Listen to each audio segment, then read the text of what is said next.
Bonjour à tous, une toute nouvelle technologie vient à peine de sortir et honnêtement ça va marquer un tournant monumental dans l'histoire de l'intelligence artificielle. Oui, l'industrie de l'IA est en ébullition. Nous sommes tout proches de l'explosion de l'intelligence. Le futur fou arrive plus vite que prévu. On parle ici d'un tout nouveau cadre, une sorte de boîte à outils qui permettrait à une IA de concevoir d'autres IA. Des modèles d'IA totalement nouveaux, plus performants, plus intelligents et plus efficaces. Et ce qui est d'autant plus fascinant avec ce nouvel outil, c'est que plus vous allez injecter de la puissance de calcul dans ce système, plus il va devenir inventif. C'est comme si on nourrissait un cerveau géant qui serait capable d'inventer d'autres cerveaux encore plus brillants. Ça me rappelle la pierre philosophale, celle qui transforme le plomb en or, vous savez. Sauf qu'ici, c'est de la puissance brute qui se transforme en innovation. Et donc la vraie question, c'est qu'est-ce qu'il se passe si on laisse cette boucle-là tourner sans l'arrêter ? Alors juste avant que l'on rentre dans le cœur technique, je veux vous poser le décor parce qu'on ne peut pas comprendre l'importance de cette avancée qui vient d'avoir lieu sans saisir le problème fondamental que l'on vient de résoudre. Aujourd'hui, si vous suivez l'actu IA, vous le savez, ça ne s'arrête pas. C'est un feu d'artifice de nouveaux modèles, toujours plus puissants, toujours plus performants. En quelques jours, nous avons eu Grok 4, Kimika 2, Qwen 3, bientôt nous allons avoir ChatGPT 5. Chaque semaine, nous avons droit à une nouvelle itération.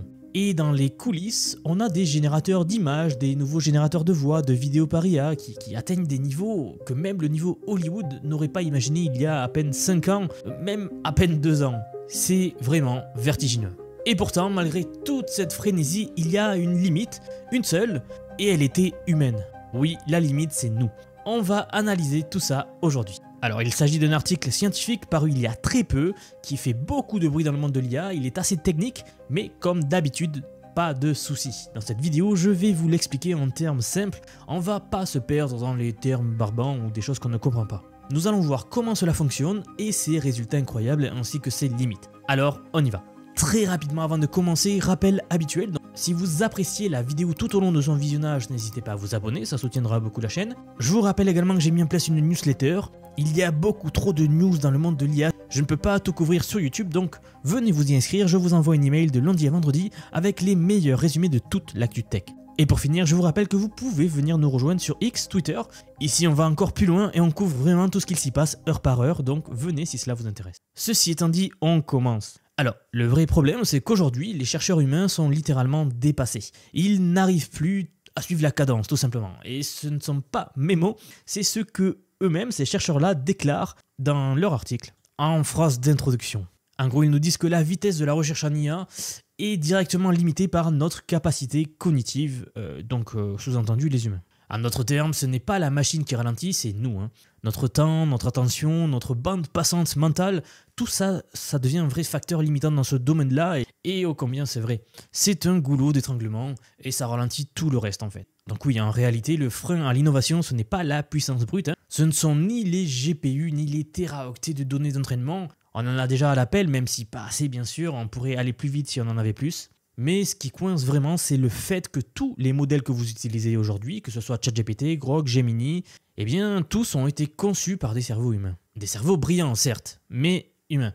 Et donc à ce rythme-là, on plafonne forcément, ou du moins nous accélérons pas très vite. Alors oui, on peut continuer à empiler des data centers, des centres de données toujours plus grands, et c'est exactement ce que font XAI par exemple, ou Meta. Ils construisent des monstres de puissance de calcul, des centaines de milliers de GPU. Vous l'avez peut-être vu récemment passer, mais Mark Zuckerberg, avec Meta, a annoncé construire un nouveau data center de la taille de Manhattan. C'est complètement fou, mais c'est là où nous en sommes aujourd'hui. Alors c'est à ce moment-là qu'une question apparaît. Jusqu'à quand allons-nous dépendre des cerveaux humains pour faire avancer quelque chose qui les dépasse déjà ? Bon, vous l'aurez compris, c'est là que ce papier en question change tout. C'est pour ça que ça a fait beaucoup de bruit dans le monde de l'IA. Littéralement, l'industrie est en ébullition complète en ce moment. Alors, ces chercheurs, ils ont introduit un système qui s'appelle l'ASI-ARC et qui est, tenez-vous bien, capable de faire sa propre recherche scientifique. Une IA qui invente les meilleures IA du futur. Et avec ce système, nous n'attendons plus qu'un humain ait une idée. On inverse la logique en fait, ici en quelque sorte. Ce n'est plus l'humain qui crée la machine, mais la machine qui se dépasse elle-même. Alors je vous le dis tout de suite, ce qu'on tient là, c'est clairement une sortie de route du cadre classique de l'innovation. Ok, donc une IA qui s'améliore elle-même. Vous vous demandez peut-être, est-ce qu'on n'a pas déjà essayé d'utiliser une IA pour créer d'autres IA ? Est-ce que ça serait la première fois qu'on invente un truc dans ce genre-là ? Forcément, vous vous en doutez, non, on l'a déjà testé, on a déjà essayé. Il y a une méthode bien connue aujourd'hui qui s'appelle le NAS, Neural Architecture Search. Et ça a été pendant un bon moment le gros cheval de bataille dans ce domaine-là. En fait, sur le papier, ça a l'air intelligent, mais en réalité, ça tourne un peu en rond parce que même si c'est l'IA qui cherche, elle ne cherche qu'à l'intérieur d'un cadre défini par des humains. C'est comme demander à un enfant de vous surprendre avec une nouvelle recette, mais que derrière vous lui donniez des ingrédients précuits, qui sont déjà pesés, déjà ordonnés, etc.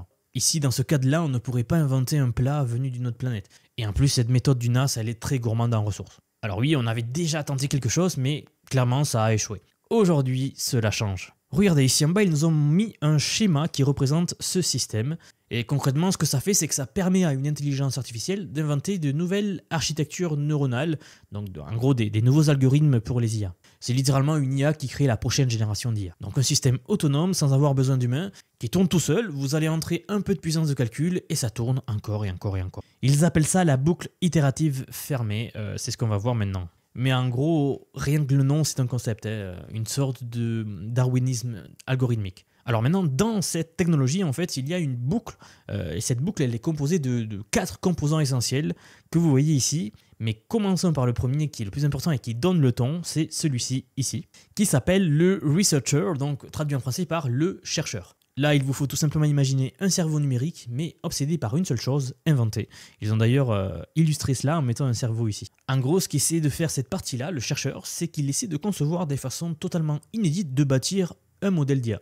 Regardez, ce qu'il fait, c'est qu'il va lire toutes les publications scientifiques disponibles aujourd'hui.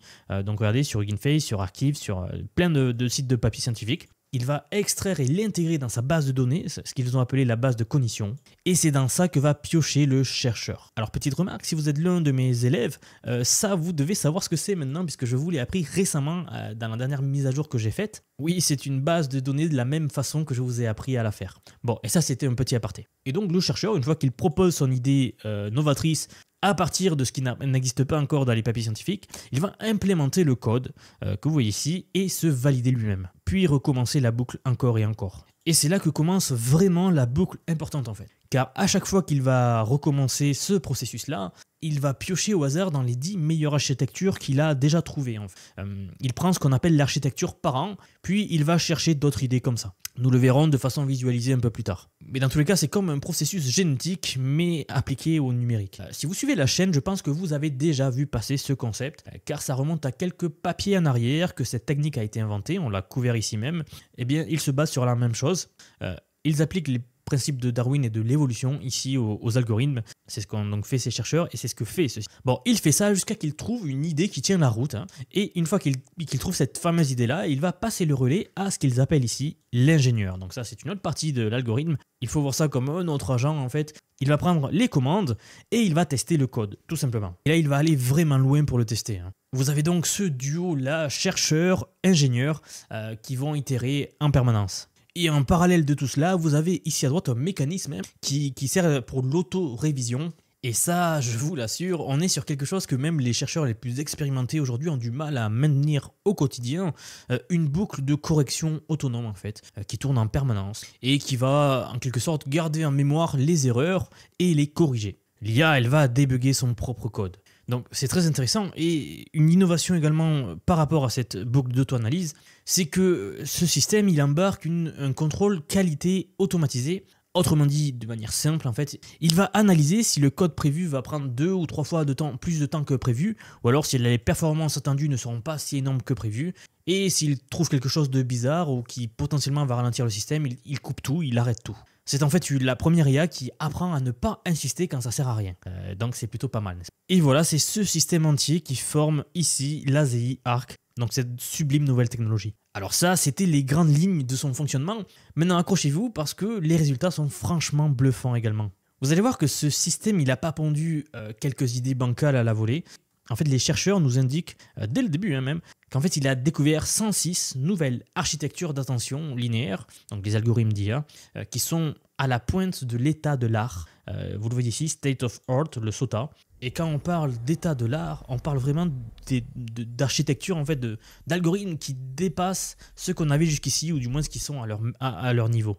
Oui, c'est un vrai saut qualitatif. Alors, regardez cette figure ici, qui a été partagée, et qui représente un immense arbre généalogique de 1700 architectures. Donc, vous voyez ça comme 1700 algorithmes d'IA différents, et tous conçus par ce même système. C'est bien parce que c'est une carte visuelle qui montre comment ces architectures sont reliées entre elles. Et quand je dis architecture, imaginez IA en fait. Et ici, chaque point, vous imaginez que c'est une nouvelle IA, tout simplement. Bon. Et en haut, ici, vous le voyez ici, on a un point vert. Lui, c'est le modèle parent, donc qu'ils ont appelé DeltaNet. C'est le premier modèle à partir duquel tout va découler. Donc c'est vraiment le premier dans l'arbre. C'est une architecture, donc une IA déjà connue, conçue à la base par un humain, d'accord? Donc jusqu'à là, rien de nouveau. Et ensuite, à partir de cette racine-là, l'IA, elle va commencer à produire sa première génération d'enfants. C'est cette première ligne ici que vous voyez. Puis une troisième ligne, etc. Vous savez, les grandes découvertes viennent rarement d'un éclair tombé du ciel. Elles naissent en itérant, en modifiant un système qui marche déjà encore et encore et encore. C'est d'ailleurs vrai pour beaucoup de domaines dans la vie. Et c'est exactement ce que fait cette IA. Alors forcément, toutes les premières versions, pas brillantes. Certaines idées sont mauvaises, elles sont colorées ici en rouge, comme vous le voyez, et d'autres sont juste moyennes, et ça tend vers le jaune, donc tout ce qui est jaune, c'est des idées moyennes.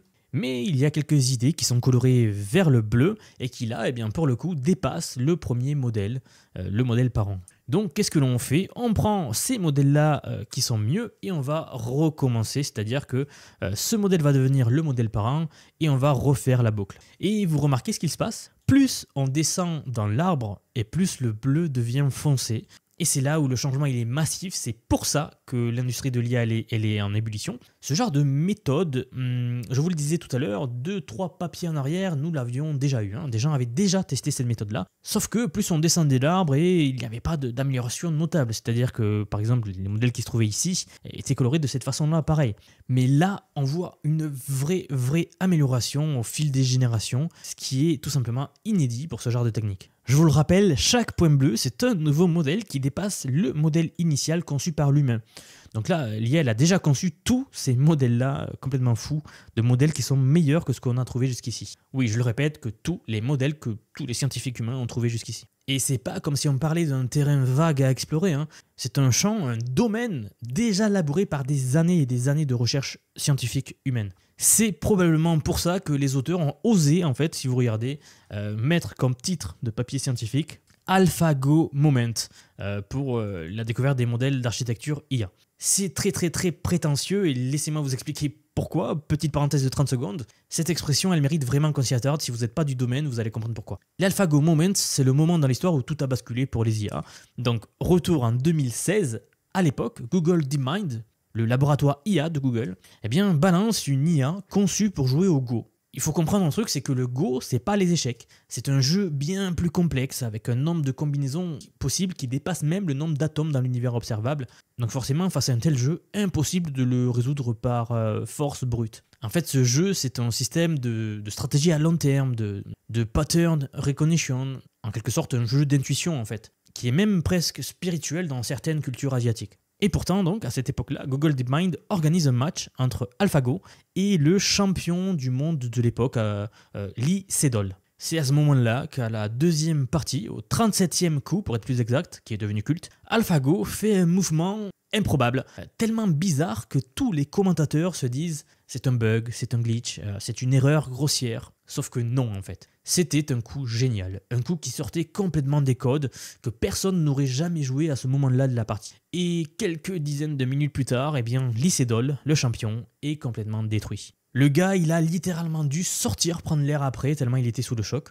Et les commentateurs ont dit bien plus tard que ce n'était plus un match, mais plutôt une humiliation qu'il avait subie. Ce coup-là, le 37e coup, on l'a surnommé le God Move, donc traduit en français le coup de Dieu. Et à partir de là, en fait, c'est là où tout a basculé. On a compris un truc, c'est que l'IA, elle n'allait pas seulement nous rattraper, mais elle allait nous surprendre énormément. C'est donc à tout cela que renvoie le terme AlphaGo Moment. C'est ce que je viens de vous raconter, et c'est exactement ce que ce papier prétend avoir recréé. Une IA qui non seulement améliore les architectures existantes, donc les IA existantes, mais qui en invente carrément des nouvelles et des façons inédites de penser l'attention. Bien sûr, c'est un peu culotté que ce soit les auteurs eux-mêmes qui osent nommer leur papier Alpha Moment. Normalement, c'est le genre de choses que le monde vous attribue, et pas que vous donnez tout seul, vous voyez. Mais bon, on leur pardonne parce que ce qu'ils nous montrent mérite clairement qu'on s'y attarde et c'est possiblement vraiment un AlphaGo moment ici. Alors je vous l'ai dit, ce système, ils l'ont appliqué pour la découverte de nouveaux systèmes, de nouveaux algorithmes pour les IA, hein. Mais en fait, il est maintenant possible de l'appliquer dans plein d'autres domaines de la science, hein, que ce soit la physique, la chimie, les mathématiques. C'est ça la puissance de ce système-là, c'est que la boucle, elle n'est pas limitée à un seul domaine de recherche. Alors dans le papier, il nous montre d'autres découvertes qu'a réalisé cette IA-là, hein, que ce soit dans l'optimisation des algorithmes qu'on a déjà ou plein d'autres choses. Mais moi, j'ai vraiment hâte qu'ils appliquent donc, ce système-là pour d'autres domaines et également qu'ils commencent à entraîner les systèmes d'IA qu'a découvert cette IA. Car oui, on les a découverts, mais maintenant, il faut les entraîner. Sauf que si on fait ça, on est censé avoir à la fin une IA plus intelligente que ce qu'on a aujourd'hui. C'est un changement majeur, hein, puisque désormais, le seul goulot d'étranglement, ce ne sont plus les humains. C'est ce que je vous ai dit au début de la vidéo. Aujourd'hui, nous avions plusieurs goulots d'étranglement, donc la puissance de calcul, les humains, etc. Aujourd'hui, les humains, a priori, n'en est plus un. Donc il en resterait peu, dont la puissance de calcul. On revient toujours à ça. En fait, désormais, la seule limite, c'est la puissance de calcul. Par exemple, vous voulez plus d'innovation? C'est facile, vous balancez plus de GPU, plus de calcul, plus d'électricité. Et cette IA, en fait, elle va vous découvrir plus de choses. Puisque regardez sur ce graphique, c'est super intéressant ça aussi, en fait. Ils ont montré que plus vous injectez de la puissance de calcul, donc des heures de calcul avec les GPU hours, il n'y a pas de ce qu'on appelle en anglais le diminishing return. Donc vous voyez ici, dans la plupart des modèles aujourd'hui, ce que ça fait, c'est que ça croît, et puis ça atteint une certaine limite, et ça s'arrête comme ça. Ici, ça ne s'est pas reproduit, et c'est vraiment incroyable. Ça veut dire que là, sur le papier du moins, plus vous mettez de la puissance, et plus les découvertes seront massives. Donc ils sont allés assez loin, ils n'ont pas encore trouvé de limite à ce système-là. C'est fou. Et encore une fois, je l'ai dit 3 ou 4 fois, mais c'est pour ça que l'industrie de l'IA, elle est en ébullition en ce moment. On vient peut-être de vivre un point clé, un point d'inflexion. Et si on arrive à mettre la main dessus, c'est une accélération brutale du rythme de l'innovation en intelligence artificielle et pas que qui arrive, hein. Si vous êtes un habitué, c'est le fameux moment de l'explosion de l'intelligence dont on parle souvent sur la chaîne, hein. Vous savez, le moment où c'est le point dans le temps où une IA commence à faire ses propres découvertes et à partir de là, ça va accélérer x100, x1000. Bref, je suis curieux de savoir ce que vous en pensez. Est-ce que pour vous c'est plutôt enthousiasmant ou plutôt terrifiant ou peut-être les deux? N'hésitez pas à me le dire dans les commentaires, hein, je lis tout. Ce qui est sûr, c'est que préparez-vous parce que ça ne fait que commencer. Et justement, si vous avez trouvé cette vidéo utile, voire nécessaire, alors laissez-moi vous dire que j'ai quelque chose pour vous. J'ai brièvement parlé de mes élèves tout à l'heure au cours de la vidéo, alors laissez-moi vous dire que depuis quelques mois déjà, je construis un programme d'apprentissage unique.